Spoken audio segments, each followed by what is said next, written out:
හොඳට කාමච්ඡන්දයෙන් කාමයන්ගෙන් සැපවත් වෙච්ච ජීවිතයක් ගත කරපු කෙනෙකුට කාමාස්වාදයෙන් ගිජු වෙච්ච කෙනෙකුට තේරෙනවා කාමාස්වාදයේ තියෙන ආස්වාදේ බොහොම ටිකයි. ඒ ආස්වාදේ ටිකයි කියලා දකිනකොට ඊට වඩා ආස්වාදේ ගినాපු ලෝකයක් පස්සේ හොයාගෙන දුවනවා. එහෙම ආස්වාදයේ හොයාගෙන දුවලා හෙම්බත් වෙන එක හැර ආස්වාදයක් ලැබෙන්නේ නැහැ. කියන්නකො මේ ජීවිතේ සන්තුෂ්ටිමත් කරපු එක මිනිස්සෙක් ඕගොල්ලන්ට හම්බෙලා තියනවද? දැන් පුතේ මම නම් මං හිත ආස්වාදයට පත් කරලා ඉවරයි. මට නම් ආයි කිසිම ආස්වාදයක් ඕනේ නැහැ කියලා අත් දෙක බැඳගෙන වාඩි වෙලා ඉන්න එක මිනිහෙක් කොහේ හරි හම්බෙලා තියනවද?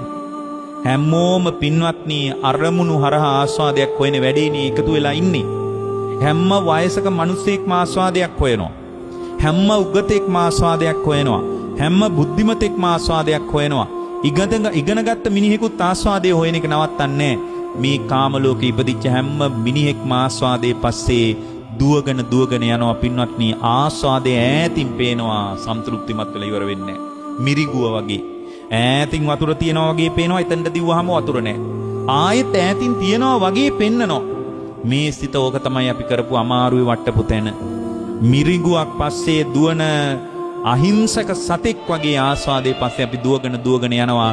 ආස්වාදයෙන් සම්තෘප්තිමත් කරලා ඉස්සරහට හරි ඉවර කරනවා කියලා අදත් ඕගොල්ලෝ හිතාගෙන ඉන්නවා. නමුත් පින්වත්නි කවද්ද අපේ ආස්වාදයෙන් අපේ හිත සම්තෘප්තිමත් උනේ? එක දවසක් කියන්නේ සම්තෘප්තිමත් වෙලා ඉවර වෙච්ච එක දවසක් එක පුද්ගලයෙක් හම්බෙලා තියනවද? ලෝකේ ගොඩාක් ධනෙ හොයාගත්ත මිනිහෙක් ධනය සම්පූර්ණයෙන් හොයලා ඉවරලා දැන් නම් මට ඇති කියලා හිතපු විඩාරින මිනිස්සෙක් කවුරුත් නැණි පින්වත්නි. එයා නැවතුණත් වෙන පාරකින් ආස්වාදේ හොයනවා.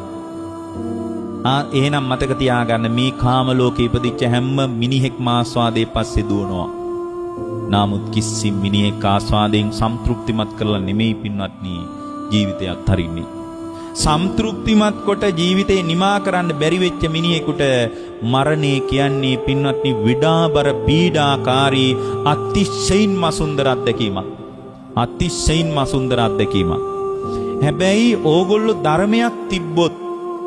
ධර්මයක් තිබ්බොත් ඕගොල්ලෝ දන්නවා ආස්වාදයේ වනාහි සිතටයි අයිති.